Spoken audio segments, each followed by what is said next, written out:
नमस्कार दोस्तों, जैसे कि मैंने कहा था कि हर हफ्ते मैं बॉलीवुड म्यूजिक इंडस्ट्री के बारे में कुछ ना कुछ इंटरेस्टिंग बातें आपको बताऊंगी।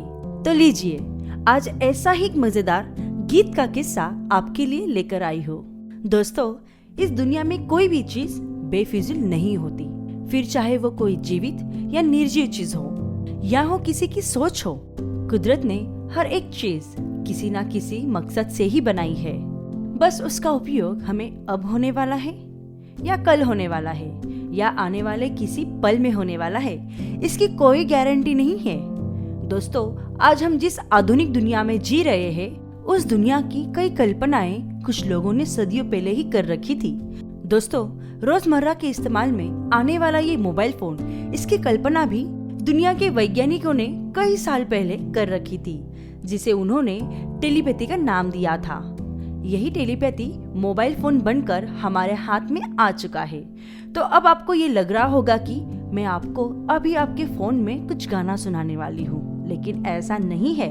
मैं तो सिर्फ आपको ये बताना चाहती हूँ कि दुनिया में ऐसी कई खोजें कई सालों पहले ही हो चुकी थी, मगर उसका इस्तेमाल अब हो रहा है।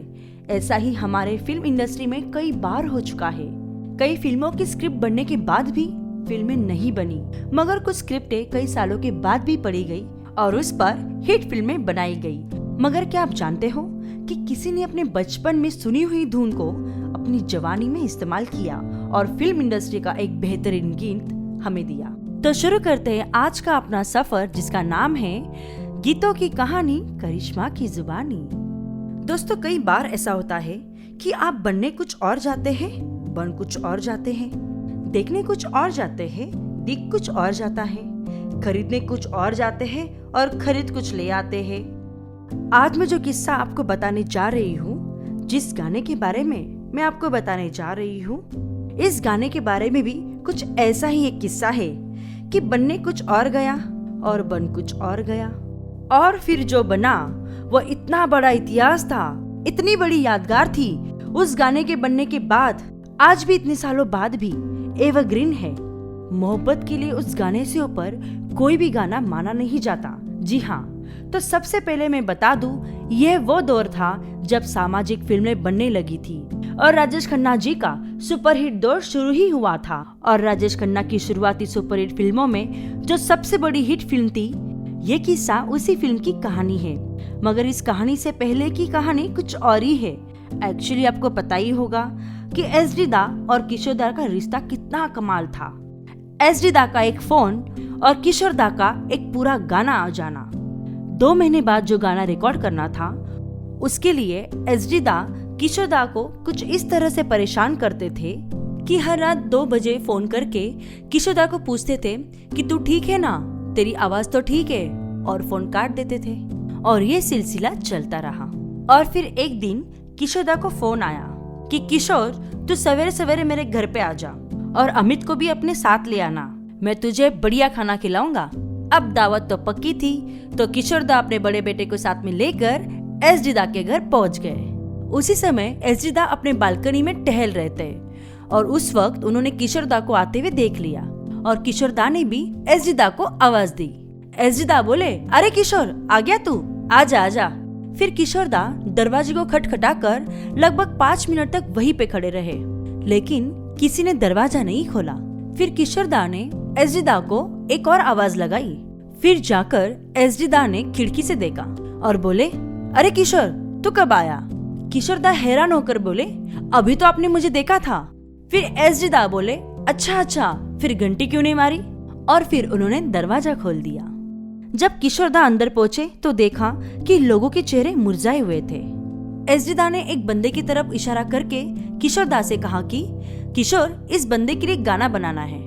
किशोर दा ने उस बंदे की तरफ देखा जो दिखता था नेपाली, लेकिन था वो पंजाबी। ये कोई और नहीं, राजेश खन्ना जी थे। फिर एसडी दा ने गाना सुनाना शुरू कर दिया।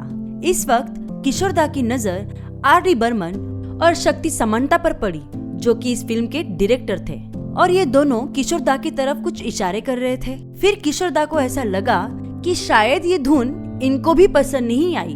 फिर आखिर में इन दोनों ने किशोर दा को कोने में लेकर कहा, किशोर दा कुछ कीजिए और इस गाने की धुन थोड़ी बदलवा दीजिए। किशोर दा थोड़ी सोच में पड़ गए। तब उन्हें याद आया कि बचपन में ही उन्होंने एसडी दा की एक धुन सुनी थी और एसडी दा को ये धुन याद नहीं थी। तब किशोर दा ने सोचा कि क्यों ना इस धुन को नए गाने की धुन के साथ बदल दिया जाए। तब उन्होंने एसडी दा को ये धुन सुनाई और एसडी दा हैरान हो गए और किशोर दा से कहा, अरे किशोर, तुझे ये धुन अभी भी याद है? एसडी दा को गर्व महसूस हुआ कि बचपन में सुनाई हुई धुन किशोर दा को आज भी याद है। एसडी दा को एक बहुत बढ़िया धुन मिल चुकी थी और इसी खुशी में एसडी दा ने कहा कि चलो मच्छी पकड़ने चलते हैं। और कुछ ही दिनों बाद ये गाना रिकॉर्ड हुआ। फिल्म का नाम था आराधना और गीत के बोल थे, रूप तेरा मस्ताना। दोस्तों, ये फिल्म 1969 में रिलीज हुई थी और इस फिल्म के डायरेक्टर थे शक्ति समंता। एसडी बर्मन का म्यूजिक और किशोर दा की बुलंद आवाज के साथ साथ राजेश खन्ना और शर्मिला टैगोर की बेहतरीन अदाकारी। और आप सभी लोग जानते ही हैं कि इस गाने ने क्या बेहतरीन कमाल दिखाया। लेकिन ये किस्सा यहीं पे खत्म नहीं होता। एसडी दा की ये तमन्ना थी कि जैसा ये गाना बना है, जैसी ये गाने की धुन है, जो शब्द लिखे गए हैं, इस गाने की पिक्चराइजेशन भी कमाल की होनी चाहिए। और डायरेक्टर शक्ति समंता ने इस गाने को बेहतरीन तरीके से प्रेजेंट भी किया। अगर आप ध्यान से देखें तो ये इंडियन सिनेमा का पहला गाना है जो वन शॉट में शूट हुआ था और इसमें सिर्फ कैमरा ही मूव होता है। जी हाँ दोस्तों, इस गीत के पिक्चराइजेशन में सभी कलाकारों की मेहनत नजर आती है, जैसे कि music director, lyrics writer, singer, choreographer, actors और डायरेक्टर। इन सभी की मेहनत ने इस गीत को 4 चांद लगा दिए और ये गीत अपनी सदी का सुपर डुपर हिट गाना रहा। तो दोस्तों, आप सुनते रहिए इस गीत को, रूप तेरा मस्ताना, प्यार मेरा दीवाना। तो मैं करिश्मा वाबले लेती हूँ आपसे विदा। तो मिलते हैं अगले हफ्ते एक नए एपिसोड के साथ, एक नए किस्से के साथ। तो दोस्तों, आपको हमारा ये एपिसोड कैसा लगा आप हमें कमेंट के द्वारा बता सकते हैं और ऐसे ही नए नए एपिसोड्स देखने के लिए हमारे इस चैनल को सब्सक्राइब कीजिए जिसका नाम है करिश्मा हिट्स। तो फिर मुलाकात होगी ऐसे ही नए किस्से के साथ में हमारे इस शो में जिसका नाम है गीतों की कहानी करिश्मा की जुबानी। धन्यवाद।